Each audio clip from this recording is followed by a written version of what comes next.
L'ONG apporte un appui financier à des femmes et jeunes de la commune de Treichville en vue de résorber le taux de chômage et leur permettre de donner vie à leurs projets.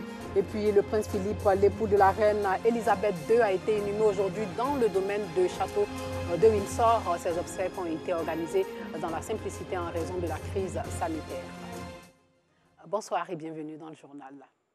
La lutte contre la pauvreté, le chômage, le leitmotiv de l'ONG Agir pour Treichville qui vient d'offrir des chèques aux femmes et aux jeunes de la dite commune, des chèques qui vont permettre aux bénéficiaires de créer des activités génératrices de revenus. Bintou Pekele est à la remise de chèques. 50 personnes issues de 43 associations de la commune de Treichville reçoivent chacun un chèque allant de 100 à 350 000 francs CFA, remboursable sur 6 mois sans intérêt. C'est une initiative de l'ONG Agir pour Treichville, AGT. Les bénéficiaires s'engagent à en faire bon usage, mais surtout à rembourser le plus tôt possible. Je vends les pièces détachées. Bon, disons, c'est divers, quoi. Voilà. Donc je suis prêt à rembourser peut-être avant 6 mois même. Voilà. Pour pouvoir avoir encore plus. J'ai reçu une somme de 300 000. Mais je remercie ceux qui m'ont remis. Que Dieu me donne le courage pour que l'argent que je m'avais travaillé avec puisse rembourser, pour qu'on puisse donner les autres. Je suis contente pour le geste à notre endroit. Ils nous ont honorés et protégés. Je compte donc travailler à mon tour pour les honorer aussi. Merci beaucoup à M. Issa Fadiga. Parce que le geste qu'il a fait, en tout cas, ça nous va droit au cœur. Pour Issa Fadiga, président d'honneur de l'ONG, cette action vise à promouvoir l'autonomisation de la femme et à réduire le chômage des jeunes. On commence par 50 personnes aujourd'hui pour un total d'environ 13 millions. À taux zéro, donc ce n'est pas une activité lucrative, ce n'est pas une activité pour gagner de l'argent. Des fonds qui sont mis à la disposition des populations après une étude de dossier et qui permet de faire en sorte que ces populations-là, ces femmes et ces jeunes, puissent développer des activités génératrices de revenus et puis puissent progressivement apprendre à épargner pour pouvoir rembourser l'ONG. Et l'objectif, comme on leur a expliqué, c'est que plus les bénéficiaires vont respecter leurs engagements en remboursant l'ONG et plus ça permettra à l'ONG de pouvoir utiliser ces fonds pour pouvoir les prêter à d'autres personnes. Parce que le fonds doit pouvoir s'auto-rembourser et donc ce sont les remboursements des uns qui permettront donc d'aider d'autres personnes. Créée le 12 décembre 2020, l'ONG Agit pour Treichville AGT œuvre pour l'éducation, la santé, la formation et le bien-être social. Ce fonds de solidarité va s'étendre à d'autres couches défavorisées de la commune de Treichville. Les applications d'information dans l'univers des médias numériques, enjeux, défis et perspectives. La thématique était sur la table lors du panel d'une plateforme de rédaction ouverte au public en partenariat avec l'Institut des sciences et techniques de la communication polytechnique. Anicette Conan et Alassane Drabo étaient à ce panel. Les enjeux, défis et perspectives des applications d'information dans l'univers des médias numériques au cœur de la célébration du premier anniversaire d'Opéra News Hub. Les hommes de médias et de la société civile se sont donné rendez-vous à l'amphithéâtre Léon Robert de l'université Félix Houphouët-Boigny d'Abidjan pour plancher sur la question. Nous nous sommes rendus compte que l'information va à une vitesse exponentielle et les lecteurs, c'est-à-dire les abonnés, ont besoin de certaines informations et eux-mêmes veulent participer au débat sociétal. Mais comment faire pour participer à ce débat? Alors Opéra News a vu qu'il y avait cette absence, ce manque, et donc a décidé de mettre à portée des lecteurs d'opéra une lucarne. Face à la propagande des fake news sur les réseaux sociaux, Opéra News Hub, média de services numériques, affiche son ambition d'être l'un des médias les plus crédibles sur le marché ivoirien. Cela par la pertinence des sujets mis en ligne et le professionnalisme des journalistes et contributeurs extérieurs. C'est effectivement un grand défi. Au-delà de la qualité rédactionnelle de nos contributeurs, ça a été le premier défi que nous avons pris à bras le corps. Ce ne sont pas des professionnels pour la plupart, donc ils ne connaissent pas les règles d'éthique, de déontologie, les règles de rédaction. Donc vérifier l'information, regrouper les sources, etc. Donc nous avons fait beaucoup de formations avec eux, en interne dans nos bureaux, en ligne. Évidemment, nous sanctionnons ceux qui sont récalcitrants ou qui s'oublient un peu. Opéra News Hub est un produit d'Opéra News. Sur cette plateforme, le travail se fait essentiellement avec des contributeurs extérieurs. Il compte plus de 5 millions d'abonnés. Et puis les secrétaires de la mairie de la commune du Plateau étaient célébrées, ouvrières de la culture de l'excellence, collaboratrices et responsables des relations publiques au sein des entreprises. Ces femmes entendent s'approprier toutes les formations que la Ligue ivoirienne des secrétaires organise pour le développement et l'excellence dans le travail. Le reportage de Ido Georgette.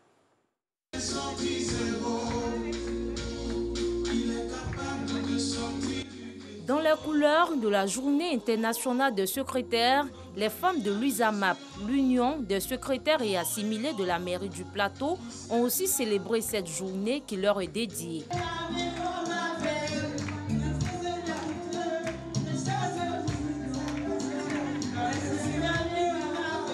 Célébrée tous les 14 avril, cette journée vise à reconnaître l'importance des secrétaires dans l'entreprise et promouvoir la profession. Nous sommes le miroir de l'entreprise et nous passons beaucoup de temps en entreprise, dans nos bureaux, à travailler pour les patrons pendant des heures.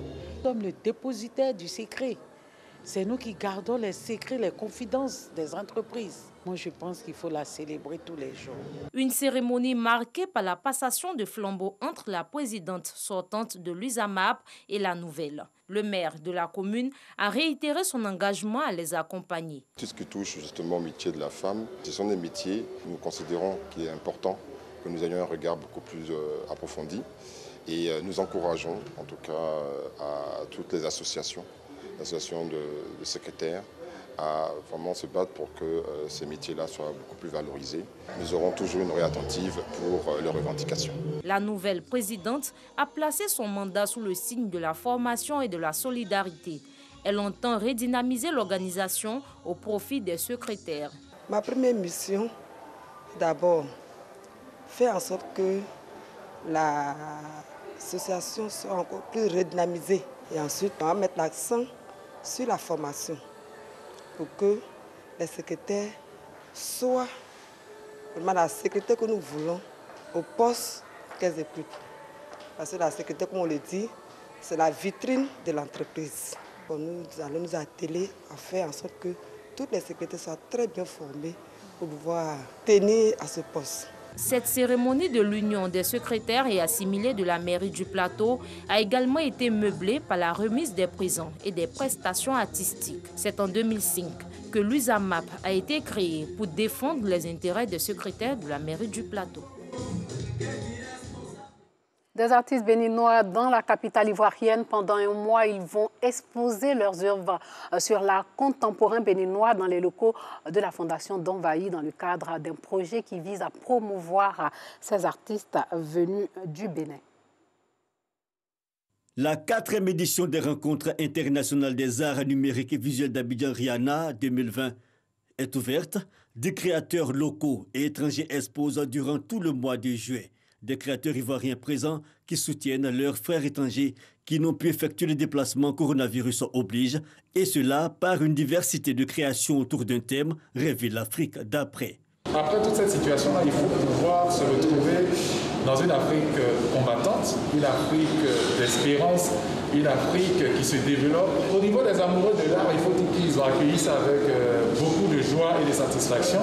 Ça fait que chacun peut venir à son rythme durant un mois pour venir voir les œuvres, tant en capsule qu'à la Villa Alfira ou le Plateau.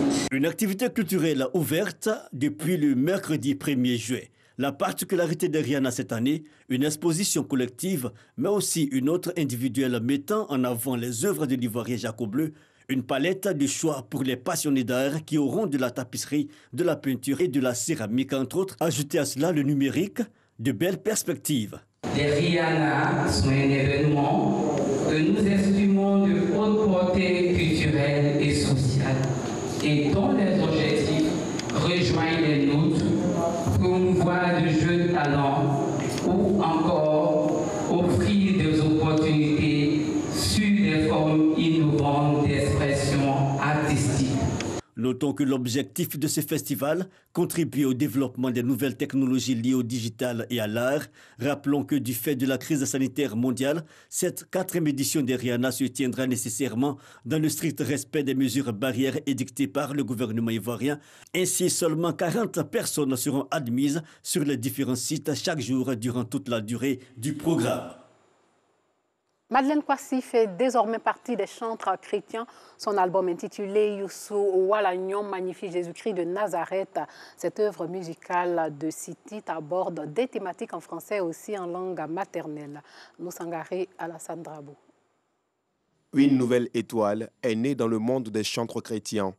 MK, c'est le nom de l'étoile montante de la musique chrétienne avec son opus intitulé Youssou Oualagnon, un album pour magnifier le Christ, sauveur de l'humanité.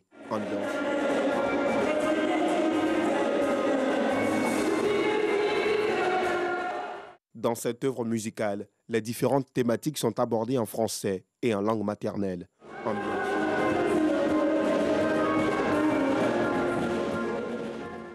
Un album de 6 titres.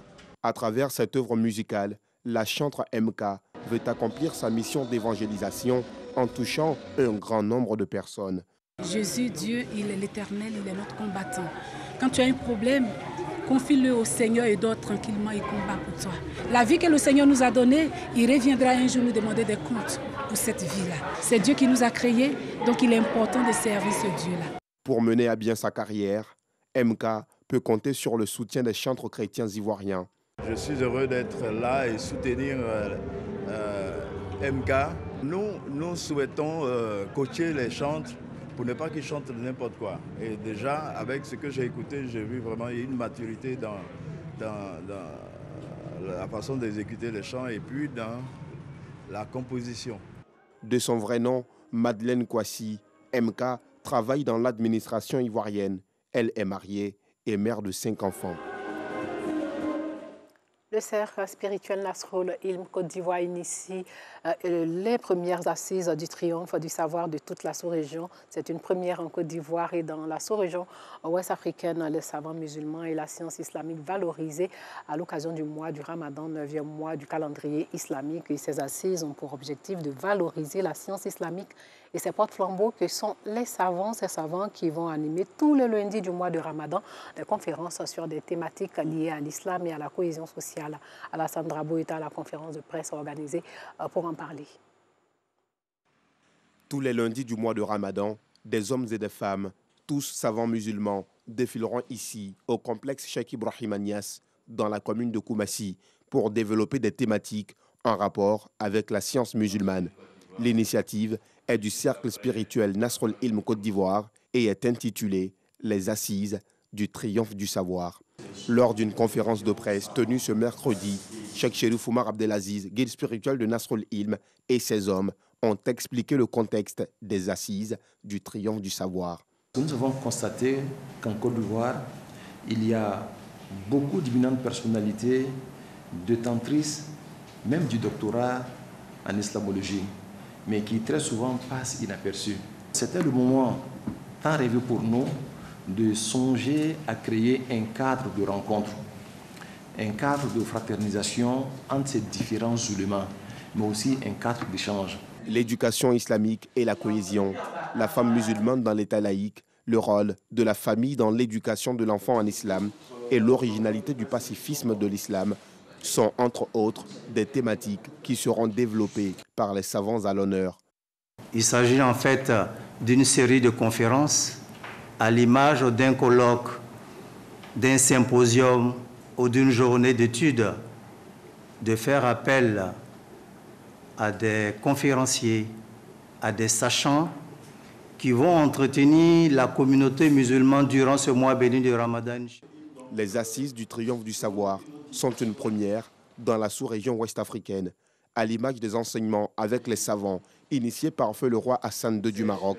Ces assises ont aussi pour objectif de créer les conditions de partage et de vie spirituelle durant le mois de Ramadan et favoriser la cohésion sociale au-delà des obédiences religieuses. La première assise du triomphe du savoir aura lieu ce lundi 19 avril. Hors de chez nous, le Comité international de la Croix-Rouge s'est inquiété aujourd'hui de l'afflux de blessés par armes dans les hôpitaux de la province du Nord Kivu, après les manifestations contre la mission de l'ONU qui a secoué cette région de l'Est de la République démocratique du Congo. Selon le chef de la sous-délégation du CICR à Goma, le nombre de blessés hospitalisés a explosé à la suite de manifestations dans plusieurs localités du Nord Kivu depuis le début de la semaine. Ces manifestations associées à une grève générale dans plusieurs villes, à Beni, Butembo, Goma, ont été organisées à l'appel des groupes de pression et des mouvements citoyens en dénonçant l'inaction de la mission des Nations Unies MONUSCO face au massacre de civils dans la province du Nord Kivu. En début de semaine, le gouverneur de province a interdit toute manifestation alors qu'une dizaine de personnes ont été tuées lors d'affrontements avec les forces de l'ordre au cours de ces rassemblements au Nord Kivu depuis le lancement de cette mobilisation le 5 avril. La région du Kivu où sévissent une centaine de groupes armés est en proie à des violences meurtrières depuis 25 ans. Et pour finir, sachez que la cérémonie des obsèques du prince Philippe, décédé il y a 8 jours à 99 ans, s'est ouverte au domaine du château de Windsor à l'ouest de Londres. Le Royaume-Uni, en deuil depuis 8 jours, donc, a observé une minute de silence aujourd'hui.